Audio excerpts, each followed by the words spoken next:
On the evening of June 26, Beijing experienced one of the most unusual aviation accidents in recent memory. A small general aviation aircraft crashed into CITIC Tower, better known as China's on the tallest building in China's capital. Within hours, video circulated across Chinese social media. Then many of them disappeared.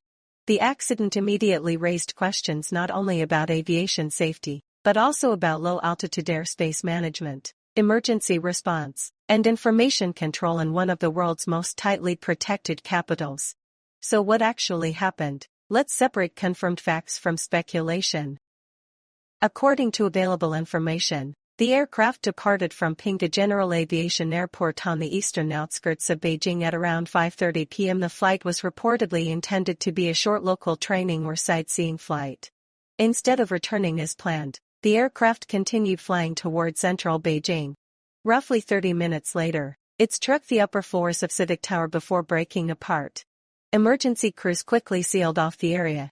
Authorities later confirmed the accident and launched an investigation.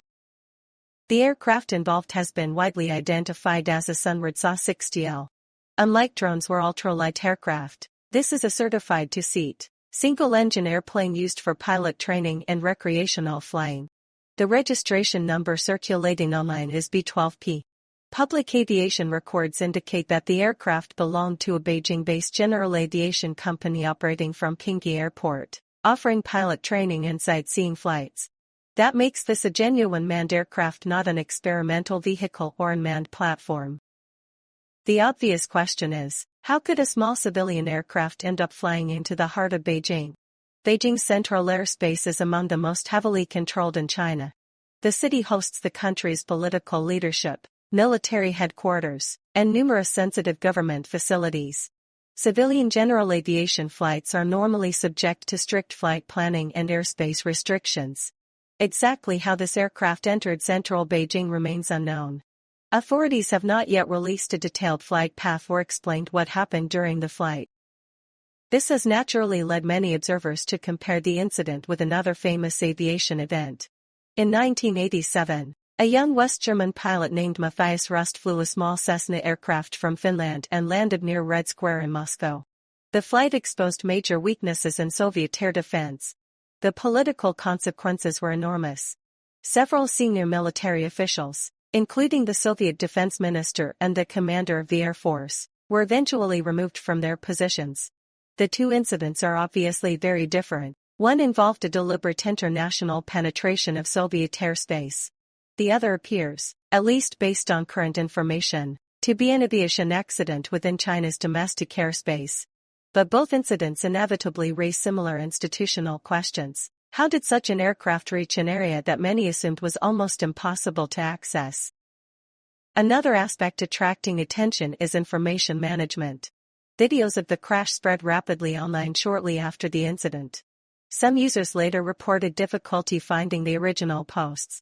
Whether this reflects routine moderation during a major emergency, or broader information controls, is difficult to determine. As with many sensitive events in China, the online information environment changed rapidly within hours.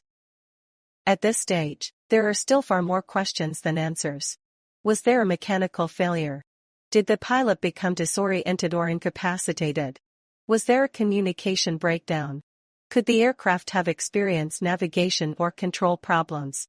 Until investigators release their findings, none of these possibilities can be confirmed. What is already clear, however, is that this accident arrives at a significant moment.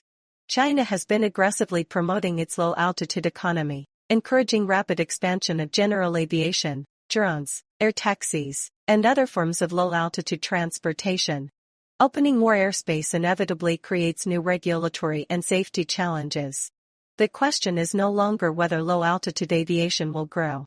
The question is whether safety systems, emergency response, and airspace management can evolve quickly enough to keep pace. This accident may become one of the first major stress tests of that system. And until investigators provide more answers, it is likely to remain one of the most closely watched aviation incidents in China in recent years.